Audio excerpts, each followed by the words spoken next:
الحمدللہ رب العالمین الصلاۃ والسلام علی خاتم النبیین وعلی آلہ وصحبہ اجمعین اما بعد فاعوذ باللہ من الشیطان الرجیم بسم اللہ الرحمن الرحیم قال اللہ تعالی فی سورۃ التوبہ وَإِنْ أَحَدٌ مِّنَ الْمُشْرِكِينَ اسْتَجَارَكَ فَأَجِرْهُ حَتَّى يَسْمَعَ كَلَامَ اللَّهِ ثُمَّ أَبْلِغْهُ مَأْمَنَهُ ذَلِكَ بِأَنَّهُمْ قَوْمٌ لَا يَعْلَمُونَ۔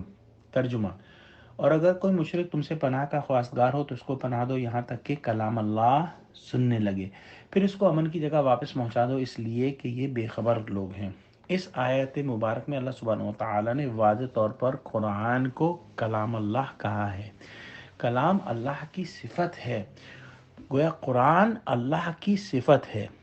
یہ بات سمجھنا دشوار ہے، لیکن ہم کوشش کریں گے کہ قرآن کی آیتوں سے اس بات کو واضح کیا جائے۔ سب سے پہلی بات یہ سمجھ لینے کی ہے کہ جس طرح اللہ سبحانہ وتعالیٰ کی ذات قدیم ازلی ابدی ہے، اسی طرح سے اس کی صفات بھی قدیم ازلی ابدی ہیں، یعنی کہ ہمیشہ سے ہیں اور ہمیشہ رہیں گی۔ اللہ سبحانہ وتعالیٰ کی صفات اس کی مخلوق ہیں، نہیں ہیں۔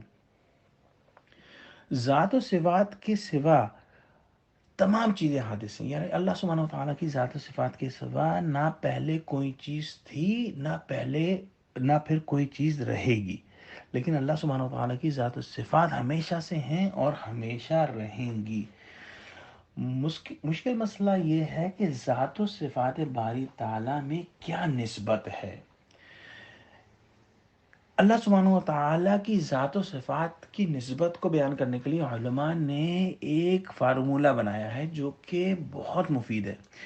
انہوں نے فرمایا ہے لا عین ولا غیر۔ اللہ سبحانہ وتعالیٰ کی صفتیں نہ اس کا عین ہے اور نہ اس سے غیر ہیں، یعنی صفات اسی ذات کا نام ہو ایسا نہیں ہے، اور نہ صفات ذات سے جدا ہیں۔ ایک بات سمجھ لینی چاہیے کہ انسانی عقل اور انسانی دماغ بہت محدود ہے، ہمیں وہی چیزیں سمجھ میں آتی ہیں جس کو ہم مکمل طور پر جس کا احاطہ کر لیتے ہیں۔ اللہ سبحانہ وتعالیٰ کی ذات کا کوئی احاطہ نہیں کر سکتا، تو مکمل طور پر ہم اللہ سبحانہ وتعالیٰ کی ذات کو کبھی نہیں سمجھ سکتے، لیکن اللہ سبحانہ وتعالیٰ کی صفات پر غور کر کے ہم اللہ سبحانہ وتعالیٰ کی ذات کی معرفت، اللہ سبحانہ وتعالیٰ کی ذات سے قربت حاصل کر سکتے ہیں۔ اس بات کو قرآن کی کچھ آیتوں سے مزید سمجھنے کی کوشش کرتے ہیں۔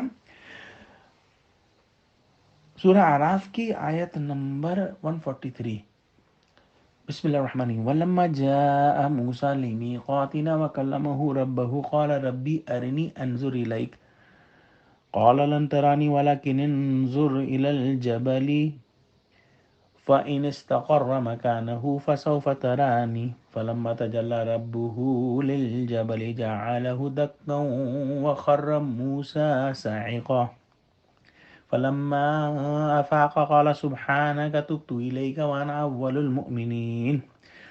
اور جب موسیٰ ہمارے مقرر کیے ہوئے وقت پر کوہ طور پر پہنچے اور ان کے پروردگار نے ان سے کلام کیا تو کہنے لگے اے پروردگار مجھے جلوہ دکھا کہ میں تیرا دیدار بھی کر سکوں۔ پروردگار نے کہا تم مجھے ہرگز نہیں دیکھ سکو گے، ہاں پہاڑ کی طرف دیکھتے رہو، اگر یہ اپنی جگہ قائم رہا تو تم مجھ کو دیکھ سکو گے۔ جب ان کا پروردگار پہاڑ پر نمودار ہوا تو تجلی انوار ربانی نے اس کو ریزہ ریزہ کر دیا اور موسیٰ بے ہوش ہو کر گر پڑے، اور جب ہوش میں آئے تو کہنے لگے تیری ذات پاک ہے اور میں تیرے حضور توبہ کرتا ہوں، اور جو ایمان لانے والے ہیں ان میں سب سے اول ہوں۔ اللہ سبحانہ وتعالیٰ نے اپنی ذات کی ایک تجلی پہاڑ پر ڈالی اور پہاڑ ریزہ ریزہ ہو گیا۔ آئیے ایک سورہ حشر کی جو ہے وہ آیت پڑھیں اور اس کے اندر ہم دیکھیں گے کہ اللہ سبحانہ وتعالیٰ نے قرآن کے بارے میں بھی یہی بات فرمائی ہے۔ اللہ سبحانہ وتعالیٰ فرماتے ہیں لو انزلنا هذا القرآن على جبل لرأيته خاشعا متصدعا من خشية الله وتلك الأمثال نضربها للناس لعلهم يتفكرون۔ اگر ہم یہ قرآن کسی پہاڑ پر نازل کرتے تو تم اس کو دیکھتے کہ خدا کے خوف سے دبا اور پھٹا جاتا ہے، اور یہ باتیں ہم لوگوں کے لیے بیان کرتے ہیں تاکہ وہ فکر کریں۔ گویا قرآن بھی اللہ کی صفت ہے جس طرح سے اس کی تجلی اس کی صفت ہے۔